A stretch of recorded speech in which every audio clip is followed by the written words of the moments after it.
This is the 5th episode in a bonus series of Real Democracy Now! A podcast, talking about deliberation, culture and context. What do we want? Real democracy! When do we want it? Now! What do we want? Real democracy! When do we want it? Now! Welcome to Real Democracy Now! I'm Nivek Thompson, and Real Democracy Now! Is a podcast for people who think we can and should improve how democracy works. This podcast looks at democracy from different angles to help you think about how democracy might be improved. Welcome to episode 5 in this special bonus series of Real Democracy Now! A podcast about deliberation, culture and context. This bonus series has been made in collaboration with the Centre for Deliberative Democracy and Global Governance at the University of Canberra. In this series, I speak with a number of people who participated in the Centre's conference in early December 2017, which brought together scholars from around the world to examine the different forms, meanings and significance associated with deliberation in various cultures and contexts. A copy of the conference program is available in the show notes. This conference was supported by John Dryzek's ARC Laureate Fellowship entitled Deliberative Worlds, Democracy, Justice and a Changing Earth System. In this episode, I'm speaking with Professor Arabella Lyon from the University of Buffalo. My name is Arabella Lyon. I'm an English professor from University of Buffalo in New York, and I've come to Deliberative Democracy and Global Governance Center for a wonderful conference in which I gave a talk on Imagining Confucian Deliberation, Relationships and Conceptual Networks. Arabella, can you tell us a little bit about the paper that you presented and what is Confucian deliberation? I have been working on Confucianism for probably 20 years now in various ways. And my original interest in this came because I was frustrated by an overemphasis on Aristotle and limited ways of thinking about deliberation. We had inherited his vocabulary and with so few footnotes really had not done much more. So my goal was to broaden the vocabulary we use to talk about how people make decisions and to understand the cultural differences that might affect how we engage with people from different cultures, particularly China. I had a Fulbright in China and spoke some Chinese, so it was sort of a easy direction to pursue. What I'm doing in this paper as well is I'm thinking about what does it mean to address an audience. So in rhetoric, in this field of study that's concerned with how people speak to each other, how people come together in action, how people bridge discursive differences. There's what they call a rhetorical triangle, and that it consists of the speaker, the text or the words used, and the audience. And there's a fair amount of thought about who is the speaker, what is the character of the speaker, what kinds of knowledge, logic, expertise they need to bring to a situation. And there's a fair amount of thinking about how text works, how, metaphors and emotional appeals and professional discourses versus casual speech. But there's really not much substantive on audiences. That is, we say undergraduates imagine the audience, but what does that really mean? And I had started a project trying to make sense out of what an audience is, to find a more robust theory. And I've not had much success. So in this paper, I do 4 things, I guess, ultimately. The first thing I do is talk about remonstration. In the West, we have the concept of persuasion, and that is a fairly heavy loaded terms. People talk about the violence of persuasion. It's in which the speaker somehow has a target audience move to a position they understand, to the position the speaker wants. And this is very different than the Confucian concept of remonstration in 2 ways, one definitional and the other in terms of time. So if we think about persuasion, the Latin roots are going through, per and suadere, that you take somebody through, you move them along to a new position. Where in remonstration, it really just means demonstrating again, which is very open. And then if you think of this in terms of syntax, you say, I persuaded him to change the rules. But the object of the verb, the object of persuade, is him. It's the audience. Where in remonstration, definitionally, I remonstrated to change the rules. The sense of this is the focus is on the speaker's ideas, so the speaker's desire. The other way this works is temporally, and that is persuasion is a terminus verb. That means it ends at some point. It's like find. I find you. I persuade you. There's an end point. Where remonstration is like seek. It's an open-ended verb. And so you can seek endlessly and not find someone. You can remonstrate forever and not find them. The goal is not in finding the person. The goal is in the process. And because remonstration is more open, it allows more space for the person you're speaking to be different than you and to have a space for making their own judgments about the situation. So that's sort of piece one when I really talk about developing more vocabulary to talk about deliberation. So we're not stuck with Aristotelian persuasion.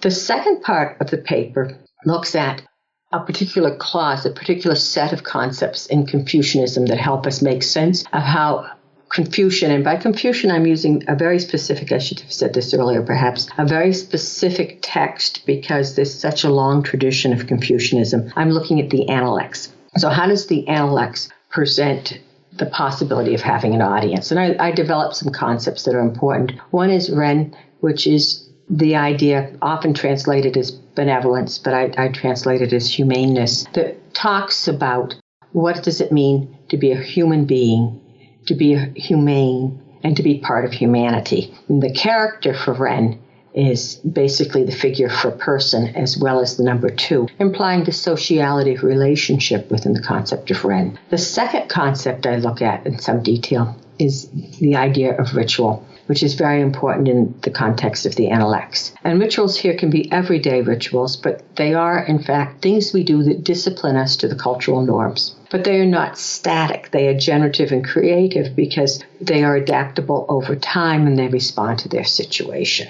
And with these concepts in hand, I turn to Shu and Zhong. Zhong is pretty easily defined as duty. That this is a key clause in the Analects that talks about, what is the meaning, what is the primary message here. And one of them, it says that you have, from yourself, you have to do your best by other people. You have a duty to do your best. And the important part about Shu is the analogic thinking of it. That is, from what is near, from myself, I understand the other. Sort of like the golden rule. But the idea is from what I know is myself. But I don't really ever get close to the other person. They are, in fact, different than me. And only by understanding myself and meeting my duty to the other person can I have some sort of a relationship or understanding of them. What I do, and I wish we had visuals, is I then take this theory and I take a number of very interesting memes from the Hong Kong protests in 2014. That particular protest, because of the conservative Hong Kong press, did not have good media coverage. However, it may have been the largest social media protest in history, and the number of memes are massive. One set of memes takes a picture of the Chinese president, Xi Jinping, and photoshops him. There's a picture of him which received Photographic Award, a news award in China. The picture of him standing, holding his umbrella, talking to the hard hats with his pants leg rolled up, and represents him as a man of the people. The activists in Hong Kong photoshopped his umbrella yellow and then placed him in a variety of settings from Lion Rock to the cover of Time magazine. And in doing so, in representations of him as such, I look at how this consists of remonstration in the frame in which one would appeal to a Chinese leader. So one of the pictures I look at is a picture of him photoshopped in front of students who are facing helmeted and armed police. And he's presented there, brightly lit, slightly larger than life, as their representative. He is the president who has the duty to support his people, and his people are behind him, duly following him. So he is reimagined as a democratic president and as a leader of the people.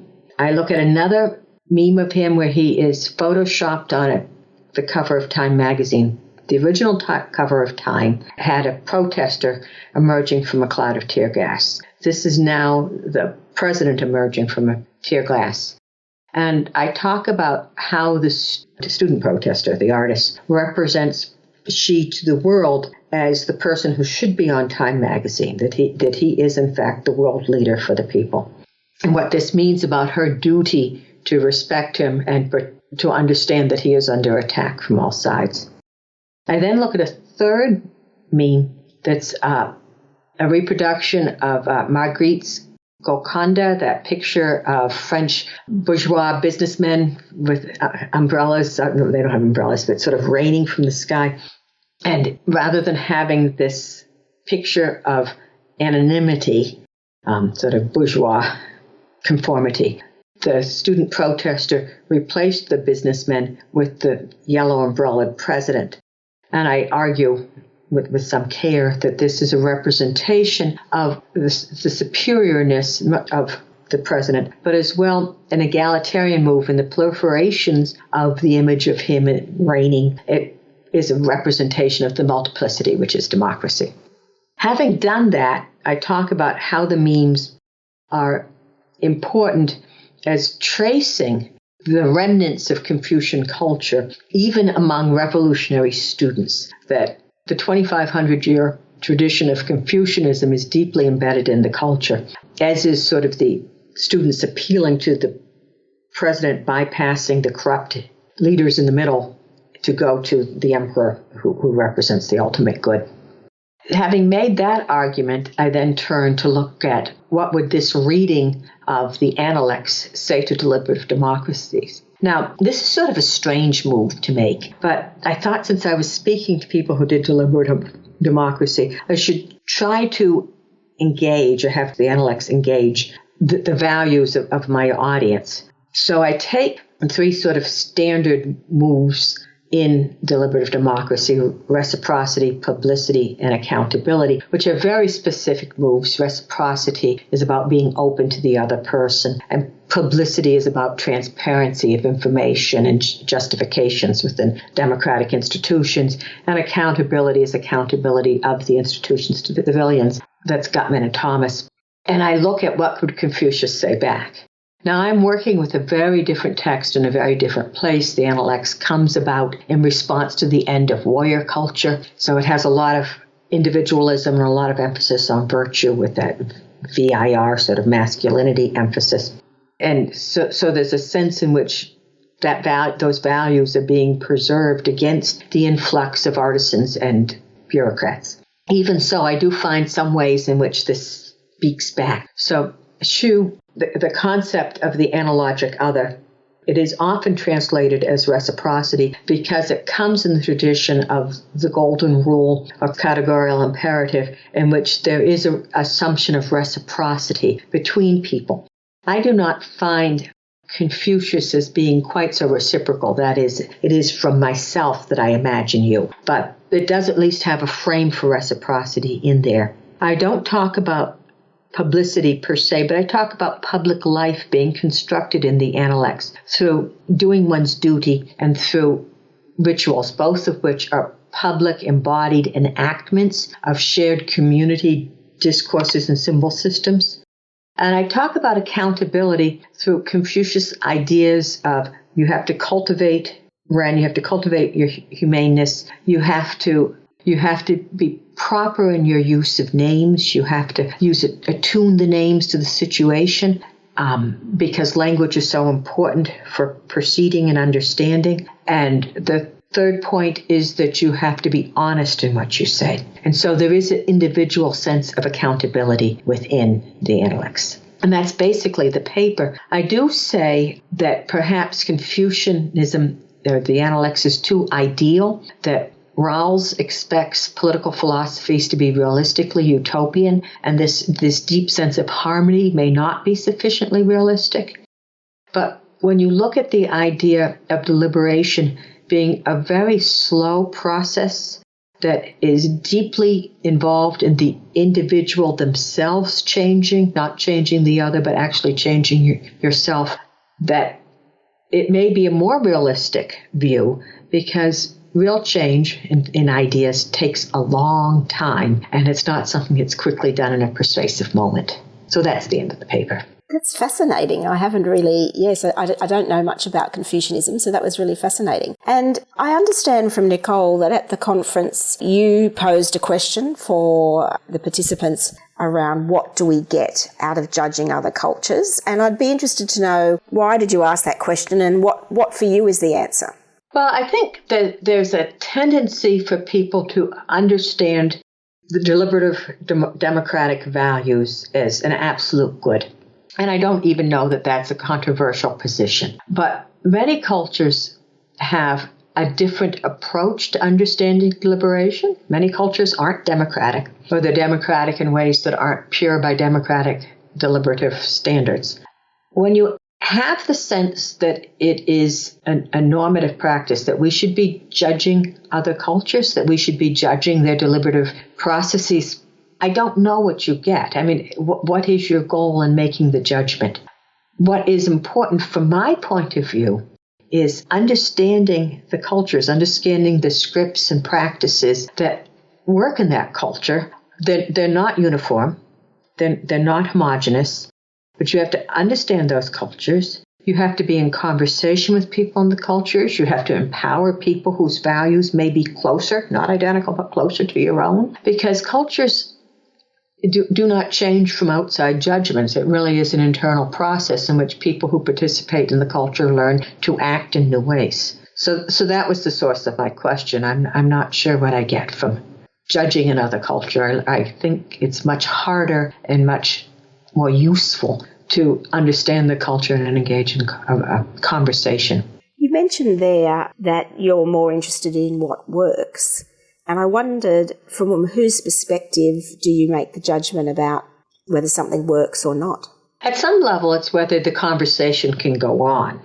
So I don't want an endpoint, so I persuaded you to be a Democrat like I am. But I want the idea that we can continue to have the conversation. And this is very Confucian, but it's the ongoing relationship that counts more than some sort of quick ending or a win on my part.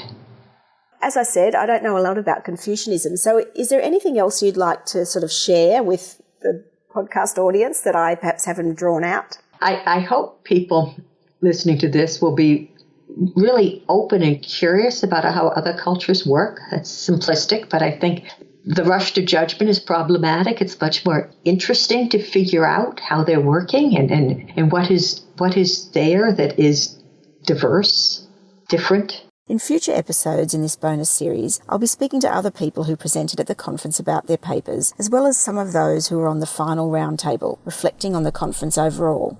I hope you'll join me then. Thanks for listening to Real Democracy Now! You can find more about today's topic in the show notes at www.realdemocracynow.com.au. If you enjoyed this program, please subscribe to this podcast, write a review, share the podcast with your friends, and join the conversation on the webpage or on Facebook or Twitter. I'd love to know what you think is the essence of a real democracy.